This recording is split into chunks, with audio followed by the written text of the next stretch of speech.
que devons-nous dire entre les différents takbirs de la prière de l'Aïd? Tafaddal, Cheikh. Non. Par rapport à ce qu'on doit dire entre les différents takbirs de la prière, je voudrais faire une petite remarque d'abord. Celui qui a posé la question a dit, si vous remarquez avec moi, il a dit « Que devons-nous dire ?» Que devons-nous dire? Donc, la personne atteste que c'est une obligation de dire des choses entre les différentes takbirs. Or, que ce n'est pas vrai.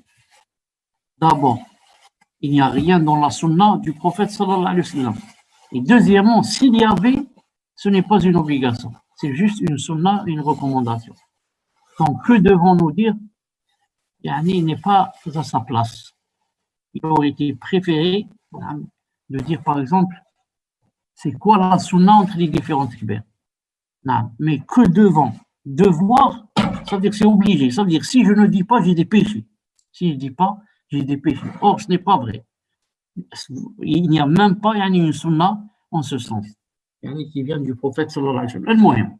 On va voir ici. قال الشيخ بن عثيمين رحمه الله تعالى dans مجموع الفتاوى مجلد السادس عشر 16 كتاب صلاة العيدين قال يشرع في صلاة العيدين أن يكبر في الركعة الأولى 7 تكبيرات. C'est légiféré pendant صلاة العيد, pendant la première raka'a, de dire 7 fois, de faire le takbir 7 fois.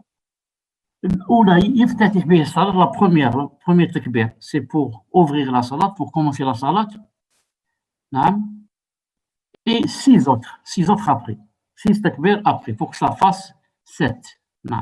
ويكبر في الركعة الثانية 5 تكبيرات. Quant à la deuxième takbira, c'est seulement 5, à part le takbir avec lequel il se relève. Il dit Allahu Akbar pour se relever et il dit 5 fois Allahu Akbar, Allahu Akbar, Allahu Akbar, Allahu Akbar.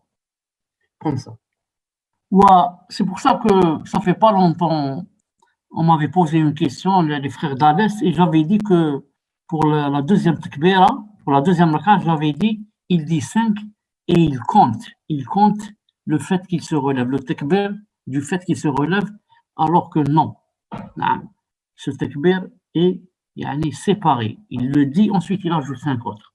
Cheikh Ben Uthaymin dit, وَيَرْفَعُ يَدَيْهِ مَعَ كُلِّ تَكْبِيرَةٍ. Donc Cheikh Ben Uthaymin est d'avis qu'il lève les mains avec chaque takbira. Mais bien sûr, il n'a pas cité le dalil du prophète sallallahu alayhi wa sallam pour la bonne raison qu'il n'en existe pas. C'est certains sahaba qui le faisaient comme par rapport à lever les mains pour le takbir. Donc, وَيَشْرَعُ لَهُ, et c'est légiféré, أَنْ يَحْمَدَ اللَّهِ, qu'ils disent Alhamdulillah, wa Subhanallah, Wallahu Akbar, et qu'ils fassent la prière sur le prophète sallallahu alayhi wa sallam, bayna kulli takbirin, entre chaque 2 takbir.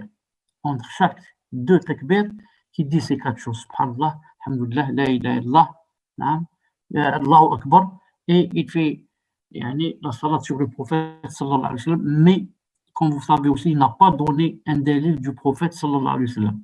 Ce qui prouve que, il imite certains sahaba, sûrement. Sinon, le prophète sallallahu alayhi wa sallam, il n'y a aucun dalil de lui qui disait comme ça des choses entre les 2 takbir.